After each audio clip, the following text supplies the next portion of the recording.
നിങ്ങളുടെ favourite shows ഇനി ഒരിക്കലും മിസ്സാവില്ല. ഇപ്പോൾ C5-ലൂടെ കാണും നിങ്ങളുടെ ഫേവറേറ്റ് ഷോ തികച്ചും സൗജന്യമായി.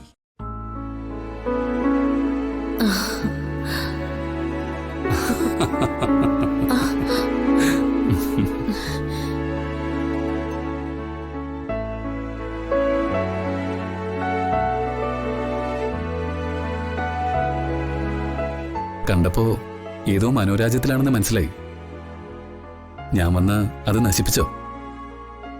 ഒരു കൈക്കുമ്പിൾ പൂവെടുത്ത് മഴ പോലെ പെയ്യിക്കുന്ന ഒരാൾക്ക് ഒന്നും നശിപ്പിക്കാനാവില്ല എന്ന് എനിക്കറിയാം.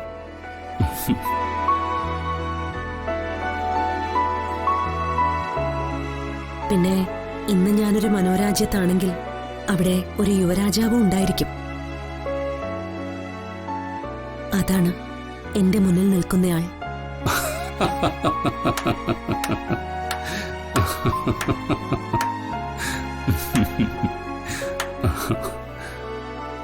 അത്ഭുതമായിരിക്കുന്നു. തൃപ്പങ്ങോട്ട് സുഭദ്രയ്ക്ക് കവിതയും വശമുണ്ടെന്ന് ഇപ്പോഴാണ് എനിക്ക് മനസ്സിലായത്.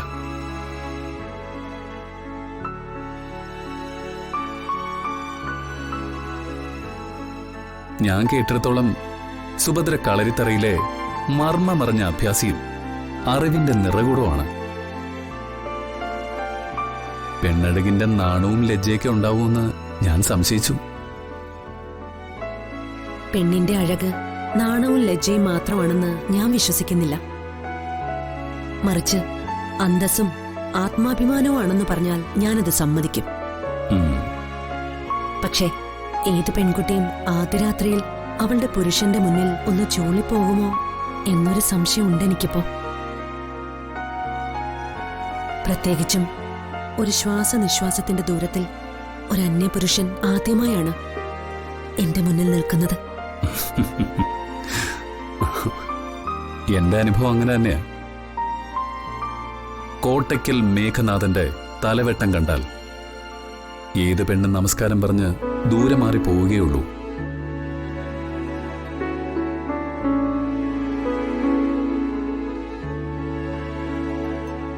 പക്ഷെ ഇന്നിതാ ഒരു പെൺകുട്ടി.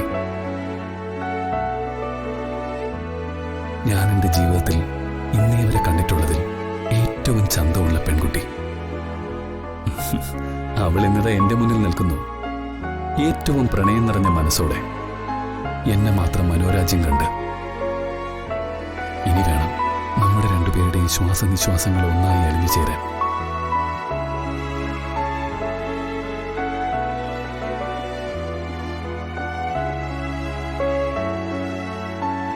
പൂവും പൂമഴയുമല്ല ഇനി നിന്നിൽ പെയ്തിറങ്ങാൻ പോകുന്നത്.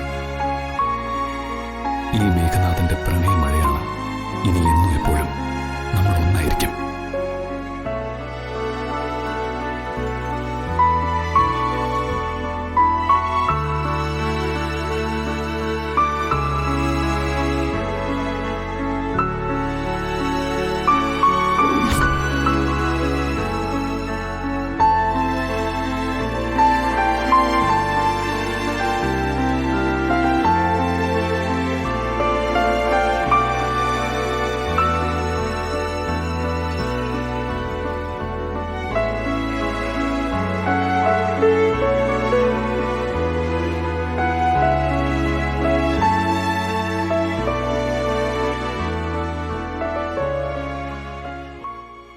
ഡൗൺലോഡ് ചെയ്യൂ C5 ആപ്പ്. കാണൂ എല്ലാ എപ്പിസോഡുകളും സൗജന്യമായി.